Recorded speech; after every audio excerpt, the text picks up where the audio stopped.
BizuCast, diversão e informação para você.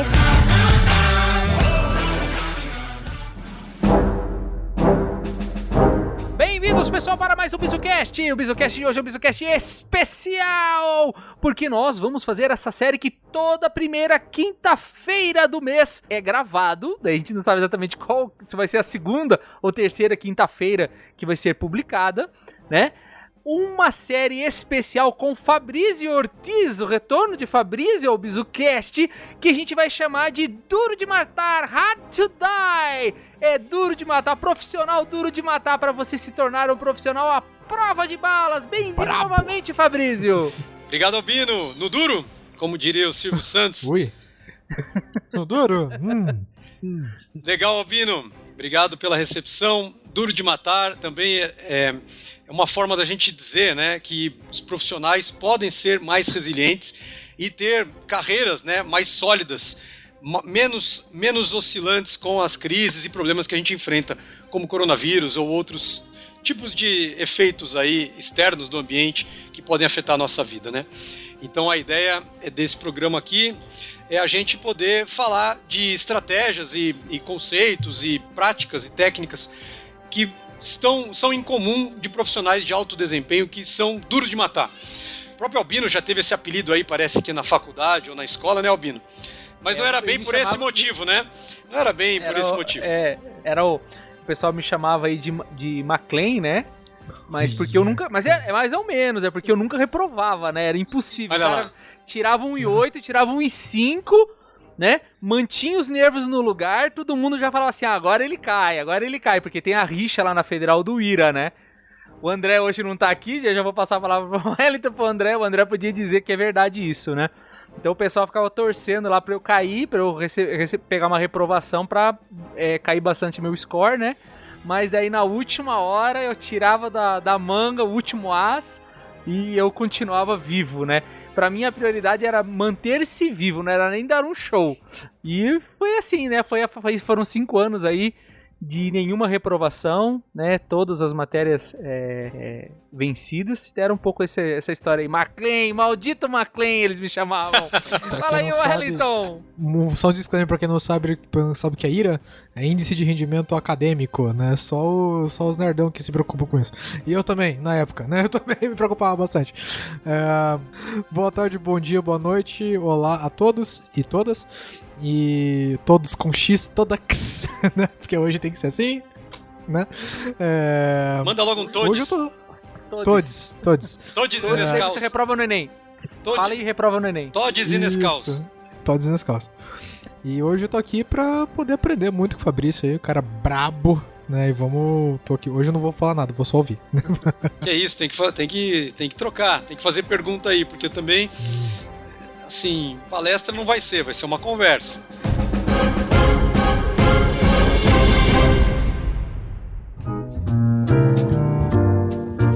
Esse podcast é patrocinado por Yurga.com.br. Entre, jogue, se divirta e ache um emprego.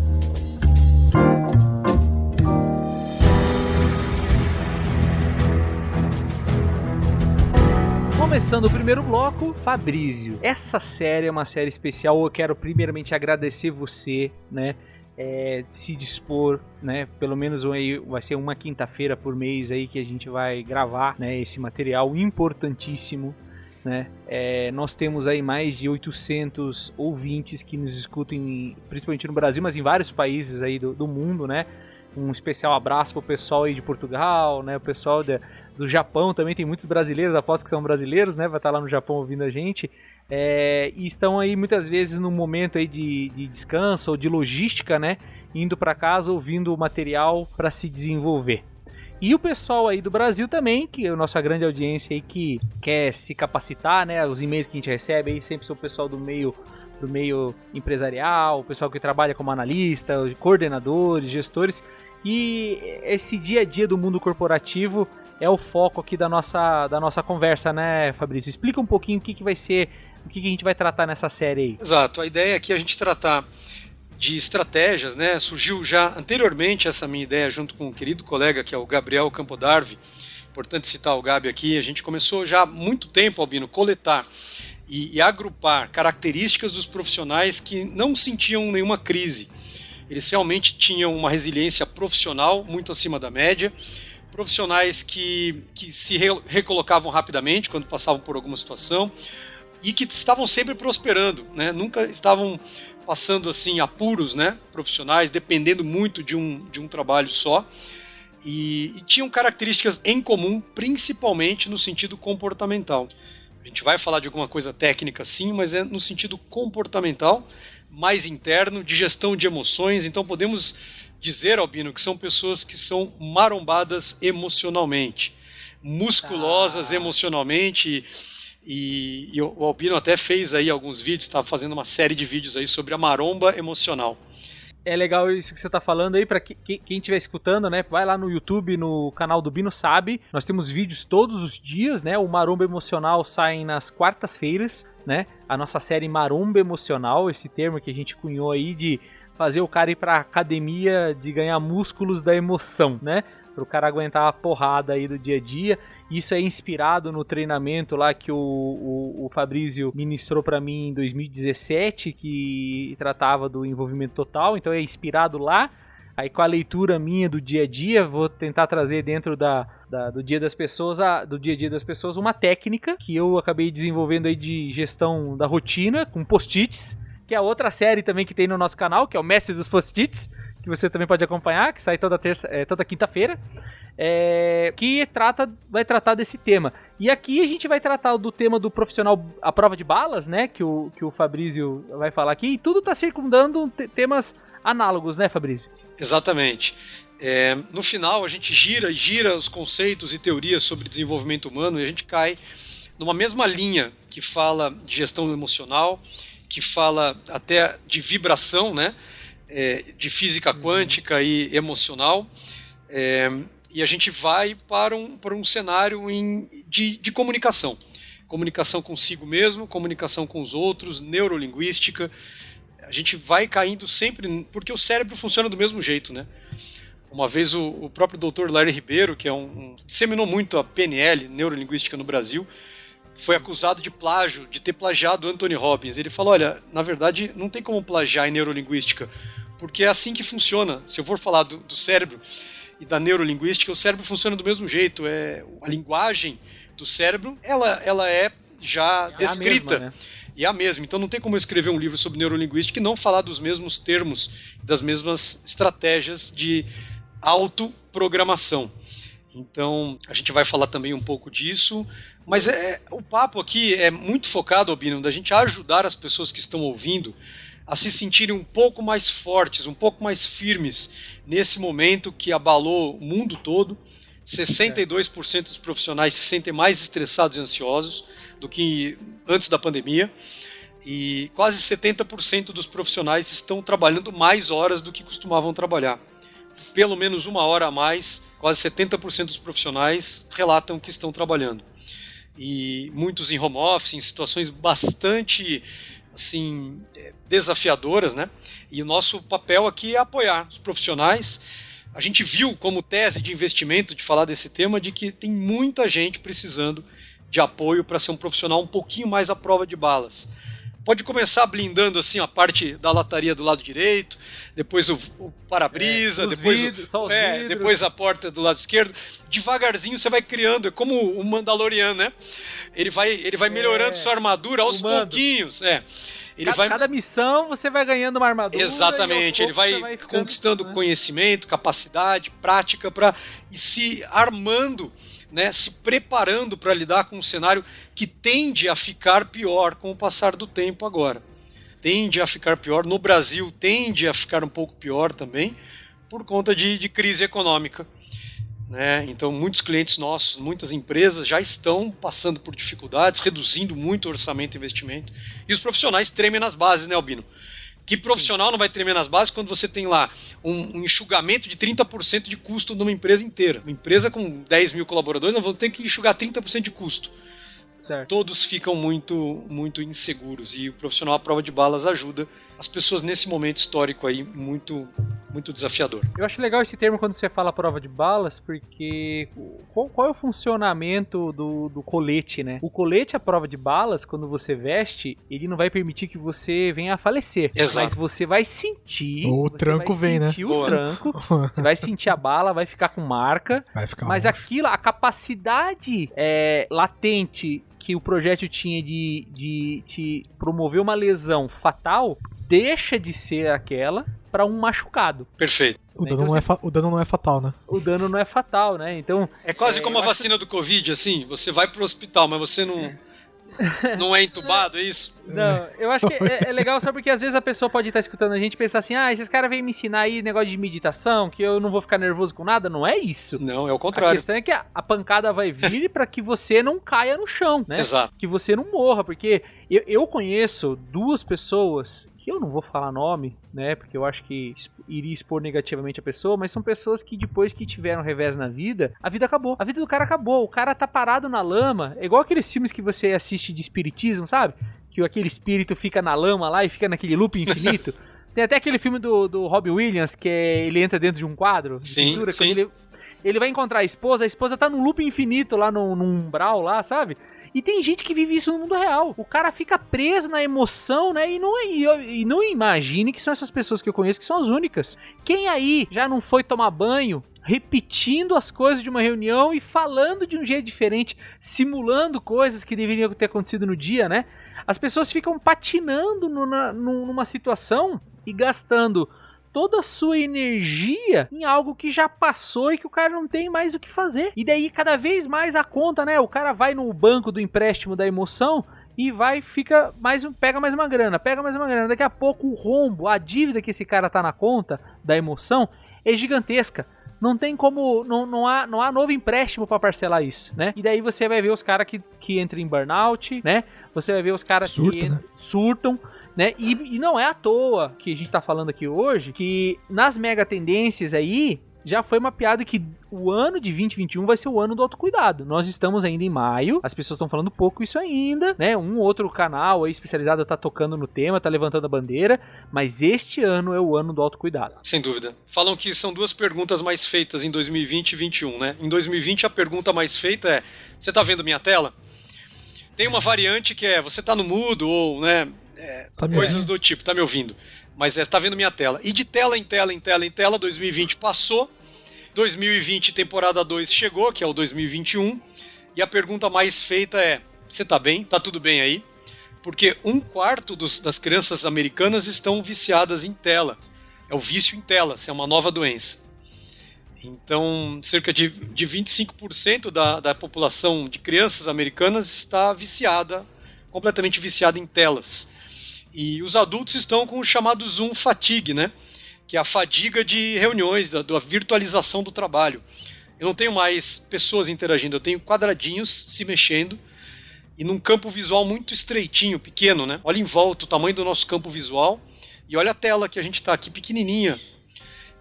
Te acessando como se você estivesse no escritório, além de ser essa coisa visual menor, te acessando num nível de frequência muito maior. Porque antigamente você estava no escritório, você entrava numa sala de reunião, tinha 5 ou 6 caras que procuravam você, iam até tua mesa, não te achavam, voltava outra hora. Hoje o cara te chama no aplicativo que você está usando, ou no Zoom, no Teams, sei lá o que for, e tá falando com você enquanto você tá na reunião. E você tá falando com uma pessoa, respondendo outra. Exato. Tá fazendo e o problema é que a gente cai em tentação, né, Albino? A gente fala com um, faz a reunião, escrevendo para outro. E fica é impossível fazer esse trabalho bem feito. O cérebro não faz duas coisas ao mesmo tempo. Da mesma forma que o cérebro não sente duas emoções ao mesmo tempo. Ele sente um pouquinho de uma, depois ele chaveia para outra. Aí tem essa lenda aí do multitask aí, né? Isso é lenda, né, Fabrício? Tem uma forma de testar isso, Albino. Dá para fazer exercício com quem tá ouvindo aí também, se tiver uma folha de papel. Você pode escrever letras e números. Separa 2 linhas na sua folha e escreve o seu nome numa linha, mas não escreve ainda, tá? Pensa no seu nome completo e você vai escrever a primeira letra do seu nome na linha de cima e o número 1 correspondente à primeira letra do seu nome na linha de baixo. Depois a segunda letra do seu nome na linha de cima, então Albino, coloca o A, embaixo do A escreve o número 1. Depois vem o L de Albino, então põe o L, embaixo do L, o número 2. e você vai escrever o seu nome alternando entre o estímulo de letras na linha de cima e números na linha de baixo. Se você fizer isso e contar quanto tempo você demora para fazer isso assim, naturalmente, você faz um seu letra, número, letra, número, letra e número.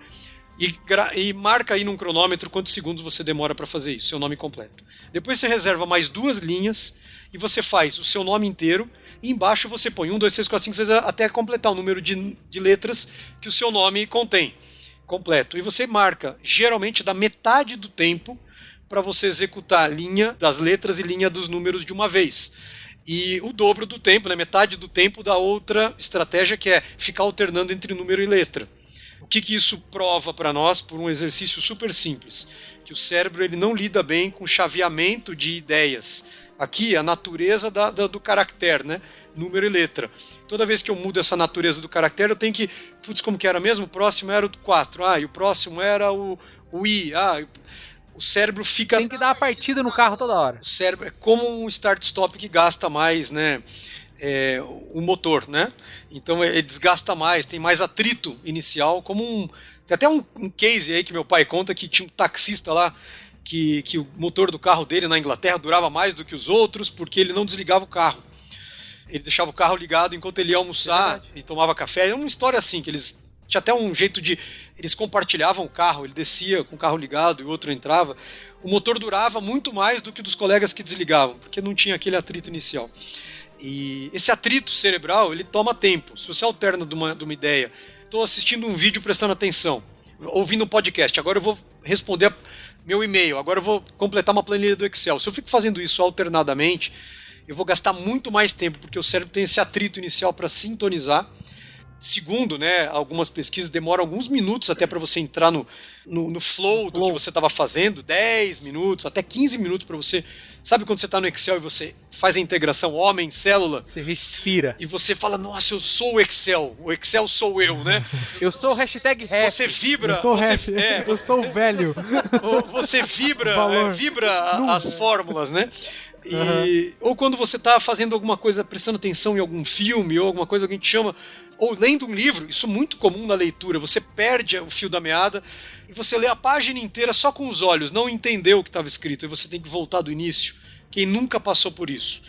Então a gente está sofrendo disso pelo alternar de telas. Esse momento aí está pegando, muitos tiros estão entrando nos coletes fracos aí dos profissionais não blindados, não à prova de bala, estão sentindo esse impacto mental, fadiga, zoom fatigue, crianças viciadas em tela, falta de capacidade de conseguir fazer as coisas com atenção. Então o profissional à prova de balas, ele já entende de largada esses ofensores da nossa estabilidade mental e emocional e já prevê, já se blinda antecipadamente dessas coisas. Estratégias, a própria Microsoft publicou um artigo dizendo não dá certo colocar uma reunião encavalada na outra, faz mal. A gente não é produtivo, tem que dar um intervalinho de 5 a 15 minutos entre as reuniões. E até criou uma ferramenta, um recurso dentro do Teams que permite você já setar um espaço mínimo de... Deixa eu oscilar aqui antes das reuniões. Então, a Microsoft também colocou um mecanismo que força, por exemplo, você vai abrir um evento, o default vinha 1 hora. Então você já consegue deixar qual é o teu default. Meu default seja 30 minutos. Você também começa a ficar mais produtivo, porque as reuniões de 1 hora que nunca acabam, né?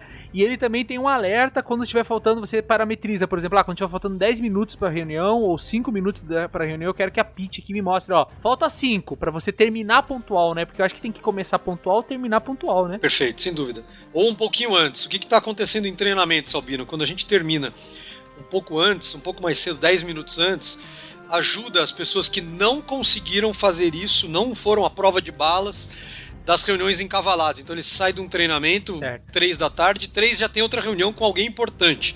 O que a pessoa faz? 2 minutos antes de acabar já está desesperada entrando na outra tela. Né? E se é ferramenta diferente, por exemplo, Zoom e Teams, a pessoa já entra no outro. Se é Teams, a pessoa pede desculpa ali no chat e já cai fora. Então isso atrapalha muito, é um estresse enorme que a pessoa passa no finalzinho ali. Então, terminar antes é um bom negócio e pode ser algo que, para o profissional, a prova de balas, nesse momento histórico, pode ser uma estratégia já de saída aqui muito boa para as pessoas poderem adotar.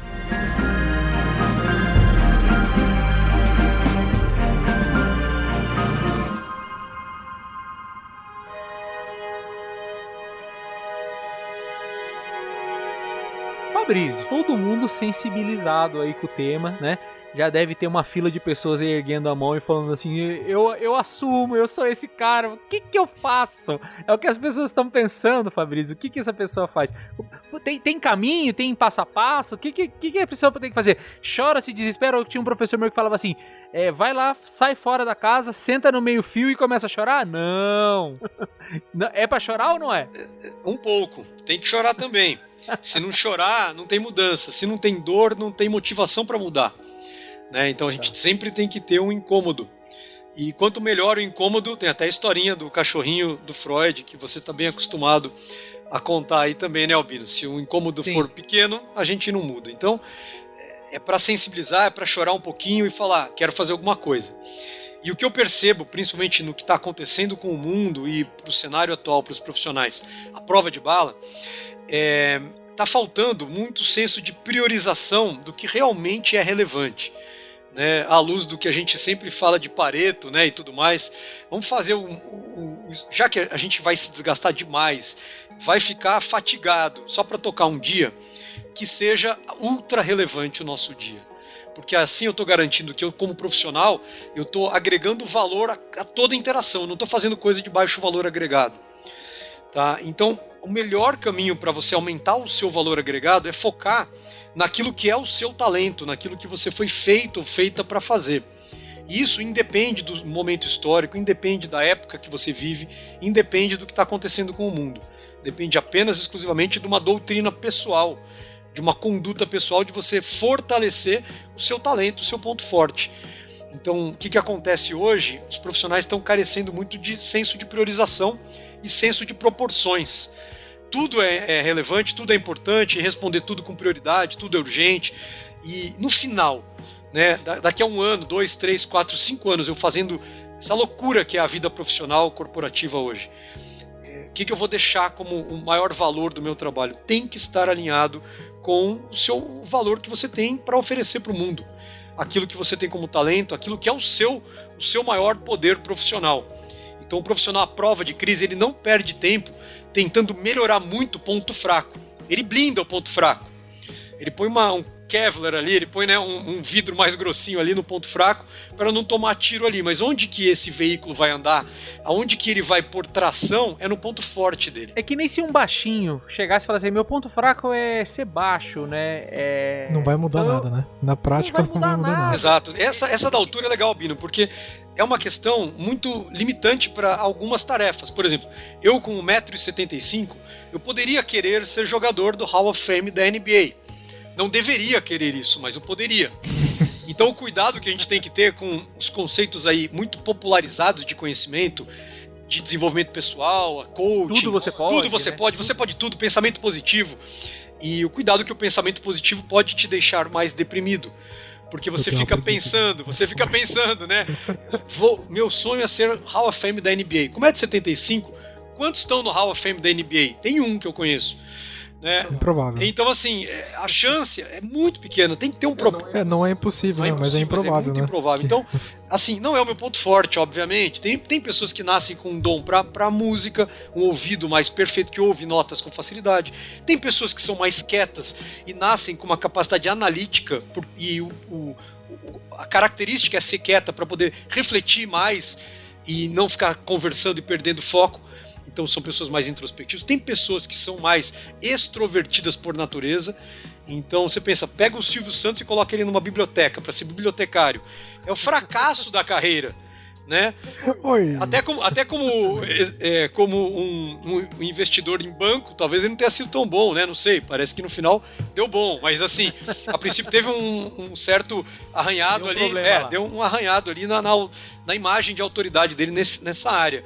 Mas como apresentador, animador de auditório, um comunicador para as massas, ele tem talento, porque ele é comunicativo, ele é extrovertido, ele é explícito, ele é expositivo. Então, o ponto agora é, quem está ouvindo aqui, o que é que você tem como ponto mais forte na sua vida? No que você é bom mesmo?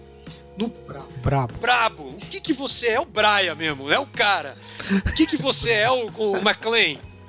que parte de... E não venha com esse papo, eu sou muito bom em dormir, eu sou muito bom em... tem que ser alguma coisa que seja vista produtivo, como né? Produtiva pra alguém, né? Assim, você dormir talvez não ajuda ninguém, talvez deixa a casa quieta, mas é um efeito muito pequeno, né?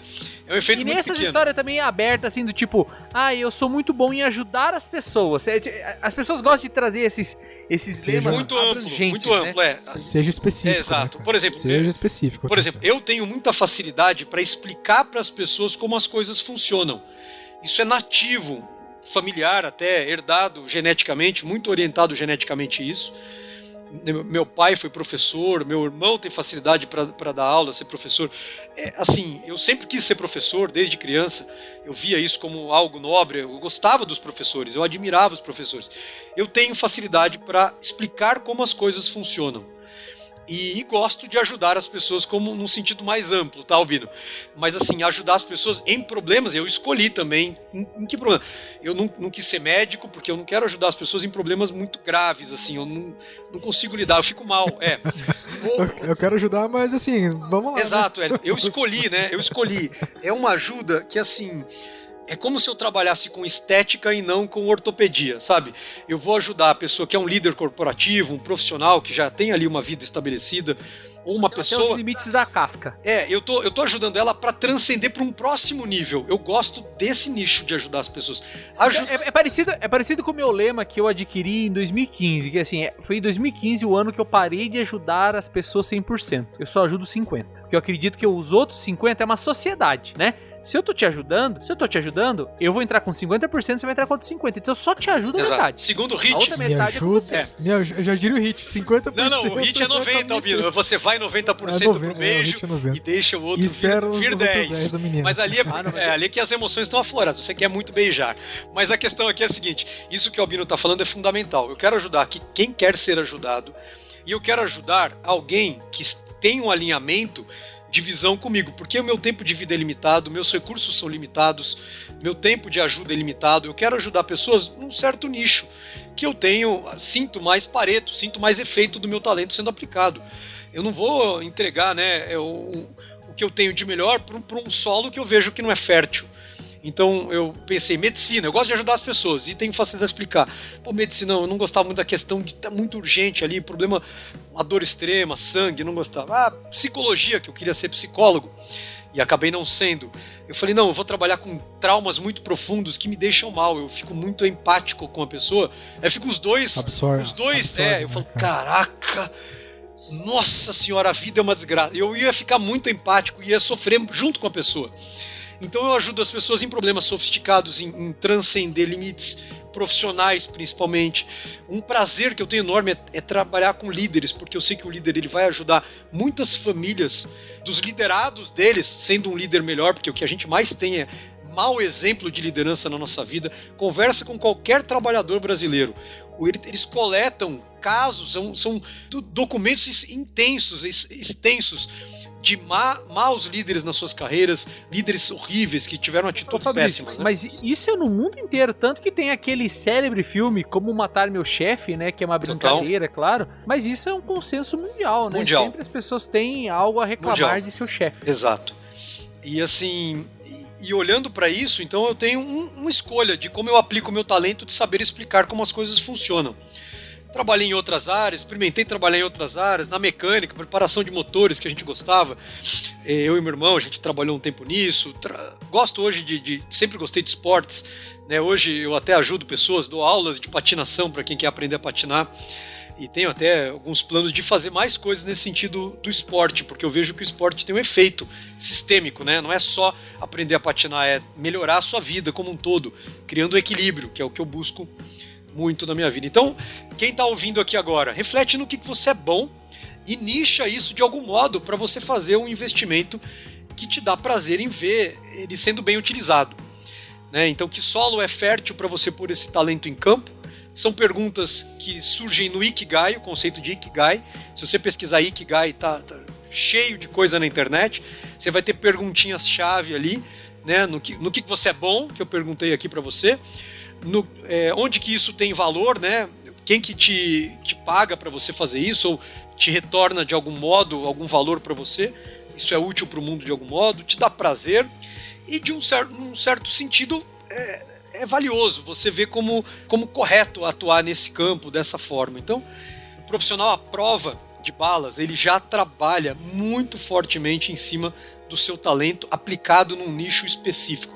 O profissional à prova de balas não perde seu tempo entregando o seu valor num solo pouco fértil, e ele não perde o seu tempo entregando várias coisas que competem. Ele entrega muito do que tem valor e delega ou tenta dar um jeito de não precisar entregar muito do que não tem muito valor. Então, como que eu mitigo? Como que eu peço ajuda para alguém? Como que eu diminuo isso, né, na minha vida?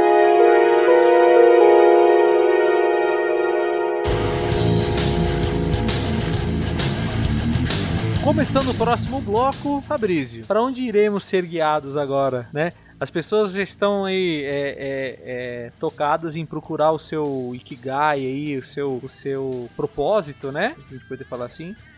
Às vezes as pessoas escutam essa palavra propósito e já se remetem a coisas muito complexas, né? Só que Sim. pode ser uma coisa mais simples. Sim. E ela tem que ser intimamente sua, né? Não dá pra pegar de prateleira nem do amiguinho do lado, né? Impossível. E é uma descoberta que exige evolução e amadurecimento do indivíduo, né? E o cuidado que a gente tem que ter com os termos, né, Albino? O propósito já está um pouco assim queimado, batido, às vezes a pessoa já tem anticorpos mentais a algumas palavras. Mindset, né, coaching, mindset, propósito, né? Verdade. Legado e coisas assim. Vira Então, buzzword, né? Vira buzzword no fim do dia. Exato. Então, assim, o cuidado que a gente tem que ter também lá vem o cara falar de mindset, viu? Isso, tudo é mindset. E você sabe, Albino, que a gente trabalha todos os dias com isso.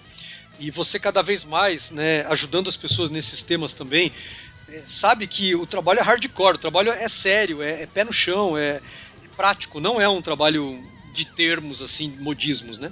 E o que a gente falou agora do legado, do Ikigai, da missão, do propósito, no final eu uso a palavra revelar, porque ele está ali, ele só está coberto, não é descobrir. Ele já existe, todos já existem, já imprimem isso no dia a dia. Né? Já está colocando em prática o tempo todo, onde cada um que está nos ouvindo aqui profissionalmente já está imprimindo um legado. Ah, mas eu estou desempregado e fico procurando emprego. Tá, você já está imprimindo um legado de que um propósito de que o básico não te atende, você quer uma coisa mais sofisticada, você quer escolher um negócio diferentão ou criar o seu próprio cargo, que dizem que é um sintoma da genialidade, aquele que cria o seu próprio cargo, que tem dificuldade em definir o seu trabalho. Esse é um sintoma de alguém muito genial, né? E olhando para tudo isso... Será, Fabrício? Há controvérsias, né, cara? Porque assim... Eu não posso simplesmente associar a dificuldade que a pessoa tem a definir o que ela faz com uma característica de genialidade, né? Por isso eu usei a palavra pode ser. Ah, ok. Achei que tava sendo, pelo amor de Deus, que eu já vi cara aí que não tinha traço de gênio e não conseguia falar o que faz. Então tem gente que já tem um propósito, só não tá revelado, de ser mau exemplo. É sério, a pessoa é um excelente mau exemplo. Ela é boa naquilo que ela faz, então. Você já viu que tem... O próprio Mike Tyson hoje virou palestrante, um cara mais conectado com o desenvolvimento humano, evoluiu muito ao longo da vida, demais mesmo, do que ele veio. E ele usa a história dele como mau exemplo, para os jovens não seguirem um caminho que ele seguiu de pouca consciência do que estava fazendo, ou ir ser muito guiado por um ego, ou pela raiva, pela vingança de uma vida difícil. E muitos empreendimentos, muitos artistas, muitas pessoas famosas chegam no estrelato, ganham muito dinheiro, empreendem coisas por revolta, por vingança de alguma história de trauma ou de um passado difícil, por vingança. Então, assim, o que está te guiando? E o que a gente vai começar a olhar agora é assim, tá, legal, eu tenho esse talento nato, eu tenho essa facilidade natural, né? Eu tenho um certo jeito de ser que me direciona para algumas coisas para eu ter mais êxito. É o Pareto, de novo. Eu faço pouco esforço e tenho grande resultado. Agora como que eu coloco isso em prática? Como que eu levo isso mais para a realidade? E não fico ali só imaginando o que eu vou fazer, criando o meu cargo, né? Para ser um gênio, né? Eu posso 10 anos. Como eu posso gerar valor com isso também, né? Exato. O cara chega e fala assim, pô, eu tenho uma mira ótima, eu posso ser um grande jogador de sinuca ou posso ser um atirador de elite da Polícia Federal. Exato. Ou eu posso usar a minha capacidade visual para, por exemplo, identificar inconformidades num gráfico, numa tabela, se eu for um cara administrativo, um profissional administrativo. Sim. Eu tenho agilidade ocular, posso ser uma pessoa que analisa coisas com muita agilidade, vê o que ninguém está vendo, em oportunidades de negócio, de redução de custo, de melhoria de desempenho de empresas, de qualquer coisa. Ou posso ter uma visão mais holística de saber onde está o defeito. Então, eu percebi que quando eu trabalhava com automóveis, eu tinha uma facilidade de identificar onde estava o defeito. Eu sentia mais ou menos de onde vinha o problema, no motor, onde que era. E eu falei, se eu tenho essa facilidade, eu vou usar isso para as pessoas. Eu converso faço mentorias com líderes, treinamentos, e eu sinto mais ou menos aonde que está o problema. É uma intuição. Às vezes você tem uma intuição, está nos ouvindo, uma intuição boa. Como que você pode usar? Onde que tem maior valor para você pôr essa intuição em prática? Não vai usar a intuição pra fazer besteira, entendeu? Ou pra jogar na Mega Sena. Ou ficar arriscando coisas que você sabe que não vão gerar fruto e são muito de depender da sorte, né? E eu acho que, independente disso, assim, eu acho que é muito mais comum aquela pessoa que vira pra você e fala assim, cara, eu não gosto de fazer nada na minha vida, eu não sei pra que eu sirvo, eu tenho raiva do que eu faço, eu tenho um casamento ruim, eu tenho um emprego ruim, eu não sei o que eu gosto é de fazer nada. Isso aí é a maioria das pessoas. Sim.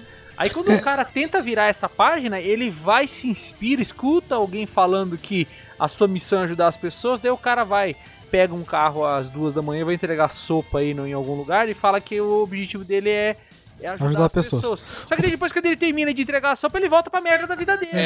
Ô Fabrício. Diga, querido. Deixa eu até aproveitando esse gancho do Albino, considerando esse contexto, esse cenário de que a maioria das pessoas tem essa dificuldade em saber qual é o propósito, o que faz bem pra elas, qual é o caminho mais adequado? Não quero, não tô esperando passo a passo, né? Mas estou falando de maneira geral aqui, uma dúvida mesmo, tá? Como que a gente sai dessa inércia ou sai desse looping aí de conseguir de fato se autodescobrir? Essa é uma dúvida que eu tenho, porque assim, tiver muita ferramenta de autoconhecimento, mas eu sei que, eu quero crer que tem um método pra isso, né? O que mais funciona é você tem que colocar isso dentro de um contexto, tá? A gente nunca pode desprezar o contexto em que nós vivemos, tá? Porque às vezes a gente vê pessoas insistindo num propósito, numa facilidade natural, num talento que está descontextualizado do momento histórico, do ambiente que ela vive, do país que ela está, da cultura que ela está inserida. E ela fica nichada dentro dela mesma, né? Fica dentro de uma bolha. Por isso que eu queria ter nascido na época dos vikings. Aí você ia ver o meu Era fácil, exato. Exato, Albino. E assim, a necessidade... Esses dias eu vi independente do juízo de valor ou da preferência da qualidade ou de aferir o talento ou não. Mas eu ouvi o Whindersson Nunes sendo entrevistado, questionado, né? É um cara que gerou muito resultado com o seu trabalho de humor. Ponto. Isso é indiscutível, tá? As pessoas assistem e gera um efeito de vontade de continuar vendo e seguir e ver as coisas que ele faz. Ponto. Isso é um fato histórico. Perguntaram, você sempre foi um cara engraçadinho, o cara que faz piada? Ele, não, eu não sou um cara assim. Eu tive que aprender a fazer graça. Eu vi que isso era legal e que isso funcionava. Eu achava legal, mas eu não tinha esse... Eu tinha facilidade em aprender a fazer. Eu não tinha facilidade em fazer graça. Eu tinha facilidade em aprender a fazer, usar, né, os recursos que criavam graça. Então o talento dele, como o Oscar Schmidt também a gente pode citar aqui, que dizia, eu não era um cara habilidoso. Ele até nas palestras dele diz que ele tinha muita incoordenação motor e não coordenação. Ele era bem descoordenado. Ele era altão e descoordenado. O que ele tinha? Muita disciplina. Ele tinha o talento da disciplina. E falava, ele é uma mão santa. Não, ele era o disciplina santa. A disciplina fez ele ter uma mão muito, muito precisa. Mas, naturalmente, o talento dele não era a obviedade dele ter destreza manual. Mas ele tinha destreza de cumprir protocolos disciplinares. Acordar cedo, treinar mais do que todos os colegas. Assim como o Whindersson Nunes não tinha uma facilidade para fazer graça. Ele tinha facilidade de ver o que tinha graça e modelar esse comportamento para fazer os vídeos dele. Ponto. Porque ele tinha uma visão contextual de que isso era legal e que isso poderia levar ele para frente. Tinha também uma intuição, claro, um chamado, alguma coisa assim. Mas você tem que contextualizar o seu talento. Então, eu tenho facilidade... eu tenho facilidade para treinamentos presenciais. O Albino participou comigo de alguns treinamentos e meu segredo da minha vida era, eu não trabalho sentado. Era o meu mote de vida. E agora? Eu não trabalho sentado. Agora eu trabalho sentado. Tá então, assim, eu até tentei em pé. Eu tenho que contextualizar. É um fator limitante do ambiente. Eu não posso ficar insistindo, persistindo, porque eu ia ficar 2 anos sem trabalhar. E sei lá, talvez 20 anos. Eu não sei o que vai acontecer daqui pra frente. Mas eu só sei que as empresas gostaram do virtual, reduziram custo de viagem, riscos de transporte dos profissionais, custo com coffee break, com hotel, com outros problemas. Então, assim, o custo foi muito otimizado. Pô, vamos fazer 80% online, quando puder, 20% presencial. E quando eu estiver no presencial, eu continuo tendo talento e sendo bom no presencial. Mas eu me adaptei todo o meu contexto para a minha possibilidade atual. Então você tem que encaixar o talento no contexto. E aí que a gente tem que falar dos limites e limitações. Primeiro, limites do ambiente, contexto. Não adianta insistir, persistir num legado, num propósito, fora de contexto. Né? Tem colega lá que eu vejo falando, eu sou mentor de coaches. Pô, mentor de coaches, cara? Pô, você é um brabo, hein? Pica mesmo. Você é um pica do pica. Eu falei, quanto que você cobra um processo de coaching? Cobro 20 mil reais no processo de coaching. Quantos você já fez? Nenhum. Mas alguém vai pagar algum dia. O cara ele tá convencido por essa moda do pensamento positivo. Não, se posicione lá, se desafie, suba sua régua e não venda nada. Porra, cara. É o famoso fake until you make it, né? Finja até... Cara, ele vai morrer de fingimento, de depressão e tristeza. Então, você tem que contextualizar o seu talento. E o passo, Wellington, voltando na sua pergunta, você tem que dar pequenos passos e medir o causa e efeito do seu talento aplicado. Retornou valor? Você sentiu que é por ali? Vai. Não sentiu? Pivota, muda. É o fail fast. Você tem que ser estratégico na hora de imprimir o seu valor no mundo. Não dá para fechar os olhos e ir reto. Você cai no barranco. Você tem que saber fazer curva e saber acelerar a reta. Então você tem que encontrar suas retas. A reta depende de ter pista, tem que ter pavimento. Então aí é o ambiente, tem que encontrar ambientes prósperos para isso e se adaptar às pistas que existem. A pista no Brasil esburacada, adapta para o pneu mais balãozinho. Não o pneu perfil fino vai furar e vai amassar a roda. Você tem que se adaptar. Pronto. Segundo, você tem que trabalhar suas limitações internas, que são o seu Self 1 e Self 2, né? Como de Timothy Galloway.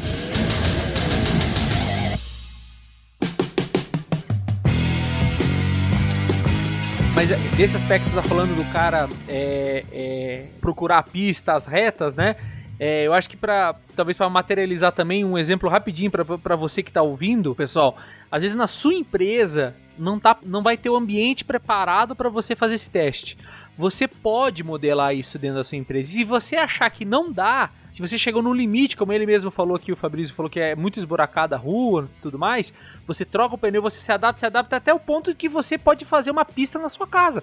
Pode fazer uma outra pista. Eu precisei falar isso porque foi um momento decisivo para mim em termos de treinamento, quando eu recebi o treinamento do Fabrício, que foi muito nesse ponto que ele chegou e ele me fez despertar que eu deveria criar um ambiente fora do que eu tinha para começar a despertar essas coisas em mim. Então, se você não tem isso na sua empresa, você cria isso. Exato. Cria de algum jeito, Albino. Pode ser dentro. Nem que seja um hobby. Nem que seja um hobby. Começa com um hobby. O part-time vira depois full-time. Eventualmente, ou você pode Side hustle pros novos. Ou um empreendedor em paralelo, que toca por muitos anos. Hoje, dia 6, hoje, dia 6 de maio de 2021, acaba de falecer o Alexander Mandic.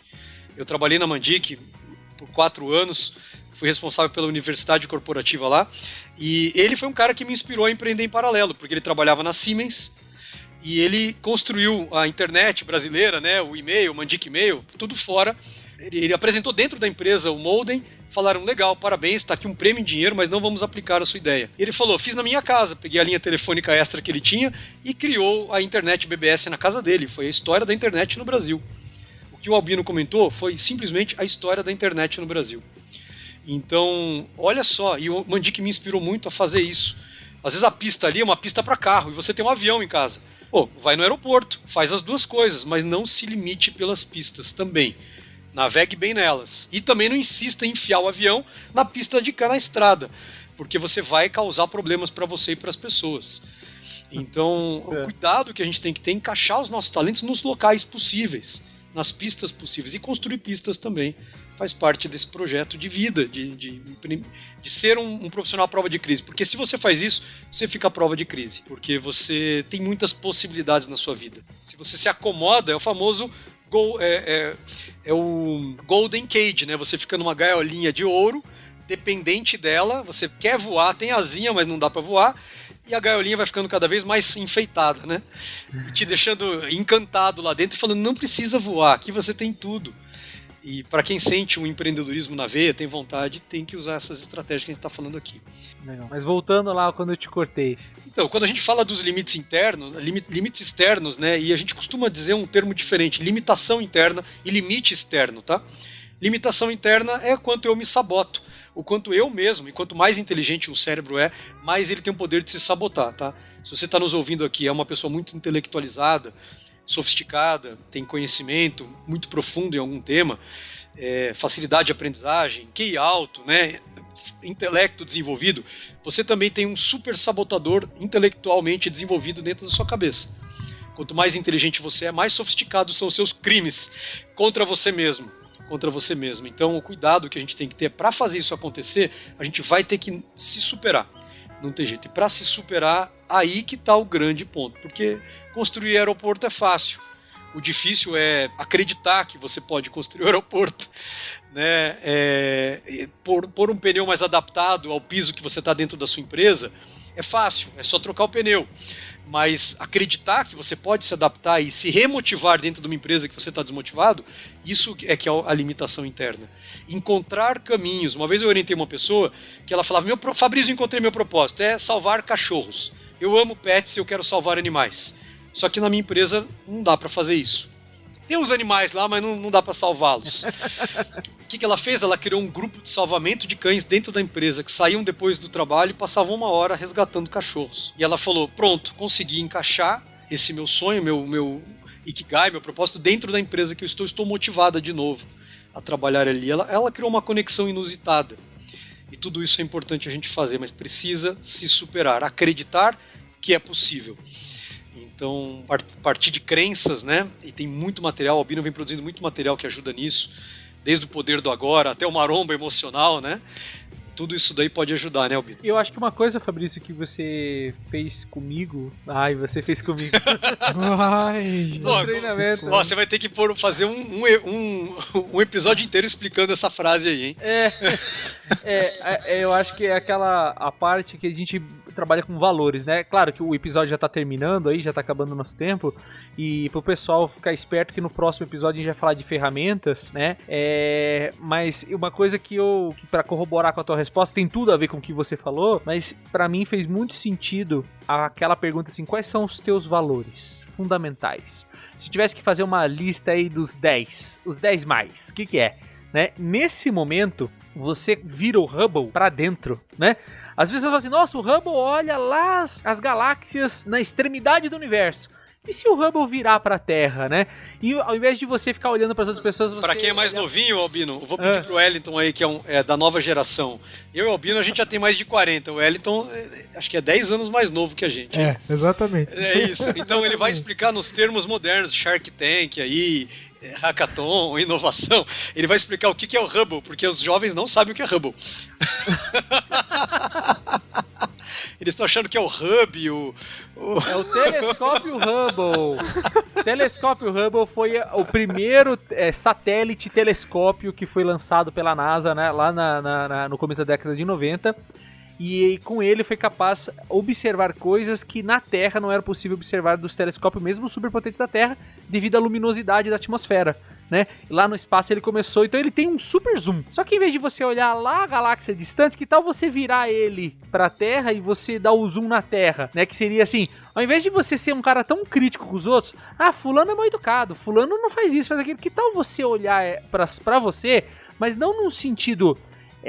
de julgamento, mas comece a perceber-se quais são esses seus valores. Para mim foi muito importante esse passo, e ele não é conclusivo, ele não te dá a resposta, mas ficar refletindo sobre isso foi muito importante. Que legal, Bino. Fico muito feliz. Um dos meus valores principais é o equilíbrio de vida.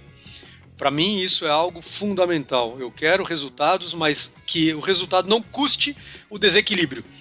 Então, nossa, pra mim isso é uma coisa absurda e eu sou, assim, muito obcecado por isso. Sabe o que eu sinto sobre essa história do valor? Porque assim, você vai fazer, o ouvinte pode terminar aí o episódio e fazer uma lista aí. Não precisa fazer de 10, faz de 5 valores. Acho que o primeiro grande desafio, o cara fala assim, o que é valor? Então entra na internet, no Google e coloca assim, valores humanos, lista de valores humanos. Começa a ler e ver quanto que aquilo se identifica com você. E eu sinto, Fabrício, que isso daí é que nem, sabe o desenho do Pokémon? Outra coisa da década de 90 aí. Mas acho que esse o Wellington assistiu. O Pokémon, temos que pegar, Pokémon! Então, os valores são que nem Pokémon. Né? Você vai começar a sua grande jornada, assim como o Ash começou a sua grande jornada com o Pikachu, pra ir andando por aí, colecionando os Pokémon, você vai sair por aí colecionando valores. Você pega esses valores, primeira informação, né? O valor, por exemplo, empatia. Só se você for um psicopata você não tem, pode ser que ele esteja lá no final da sua fila, mas todos você tem. Você vai ter que olhar um por um e falar assim, quanto que isso aqui vive dentro de mim? Quanto isso é importante pra mim? Quanto que isso, se eu deixar de existir, eu prefiro morrer? Eu prefiro morrer do que abrir mão disso. E não é na primeira vez, não vai ser quando você terminar esse episódio e fazer essa lista que você vai descobrir. É como a jornada do Pikachu. Você vai ficar rodando a grande parte da sua vida, vivendo e testando isso. E toda vez que você achar você vai falar assim, cara, eu vivi isso. O meu valor fundamental era A. Quando eu fui no treinamento do Fabrício, ele fez uma pergunta pra mim e desmoronou o A. O A foi pra terceira posição, 2 já foram na frente. Aí eu fui vivendo outras coisas na minha vida, já nasceu um terceiro. Achei mais um Pokémon que virou meu favorito. E eles evoluem. E os Pokémon é perfeito. Tem que ser treinado. Tem que ser valor treinado evolui. pra poder evoluir. O valor evolui. Exatamente. Então, assim, no começo, eu quero ajudar as pessoas, como o Albino falou, bem genérico. Aí eu falei, pera lá, esse valor ele é mais evoluído agora, eu quero ajudar de um jeito diferente. Eu quero ter equilíbrio, mas que tipo de equilíbrio? Senão o equilíbrio de vida pode parecer um valor de preguiça, de pessoa folgada. Como o Wellington comentou, o cara que não tá querendo nada com nada. Tem gente que tá seguindo o valor da folgadice, de ser sustentado por alguém, né? E assim, a gente tem isso Fabrício, culturalmente. Não vamos falar que é ruim também, porque esse cara... se ele tem esse valor, esse cara junto com por exemplo, com uma agilidade de pensamento, uma agilidade mental de aprendizado, o cara vai montar uma pirâmide financeira, um serviço qualquer aí, que vai ter os comissionados, alguém vai trabalhar pra ele. Exato. Pra que ele não faça nada, pra que ele continue alimentando o valor dele. Você sabe que muitas evoluções humanas vieram por preguiça. Um botão, um celular com um botão só, uma coisa simples. As simplificações, as sofisticações podem vir por valores que aparentemente são egoístas ou valores assim não bons, mas tudo tem dois lados. Então, eu sou preguiçoso, eu sou desleixado, eu sou descuidado. Então, o que eu tenho que fazer? Então, o fato de eu não gostar de ficar sentado muito tempo foi um grande alavancador para eu fazer o meu trabalho que eu fazia, né, em pé. Então, eu falei, se eu topasse ficar muito tempo sentado, né, se eu conseguisse aquele valor que era bom para a criancinha na escola e eu não conseguia, eu fazia lição em pé. Eu estudava em pé, eu lia em pé, eu almoço em pé às vezes, né? Minha filha é igualzinha, ela fica fazendo lição em pé, a cadeira tá do lado. E a professora já falou, olha, ela tem dificuldade de ficar sentada na cadeira. Tu não pode nem reclamar, né? E assim, é isso. É isso. Então, assim, isso, se você souber utilizar as coisas que a vida lhe dá, você pode fazer uma limonada desse limãozinho aí, até de um ponto fraco aparente. Então, o valor que eu estou defendendo quando eu fico em pé? Estou defendendo a agilidade, o equilíbrio, talvez a destreza física, talvez mostrar que o físico é importante, porque é o nosso corpo, é a nossa casa. Relembrar as pessoas dessa importância, que ficar sentado como talvez um personagem do futuro, que é aquele humanoide que não tem músculos, é só um verminho assim, com um cabeção, e que ele só se conecta e faz ali com o dedinho digitando, ou talvez isso não seja um valor que eu quero defender. Então, olhar para si, olhar para valores, Albino, e descrever isso. Como que a gente aprende? A gente precisa trazer para a consciência para depois trazer para o inconsciente de novo. Então eu preciso revelar para mim mesmo, desnudar e falar, agora eu posso cobrir. Como o próprio Bruce Lee dizia, quando eu era um iniciante nas artes marciais, para mim um soco era um soco. Quando eu comecei a estudar arte marcial e na sua profundidade, eu descobri que um soco ele era a complexidade do universo. Ele não era apenas um soco.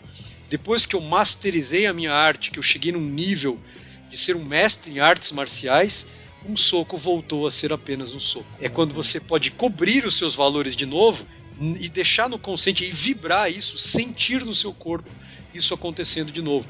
Você ajustou, trouxe para o consciente e depois deixou no inconsciente.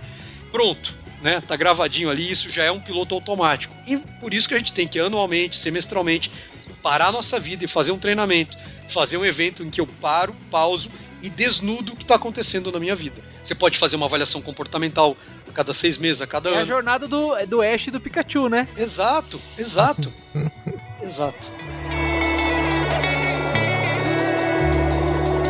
Se você gostou deste episódio, visite www.binosabe.com.br. Produzido e editado por BizuCast.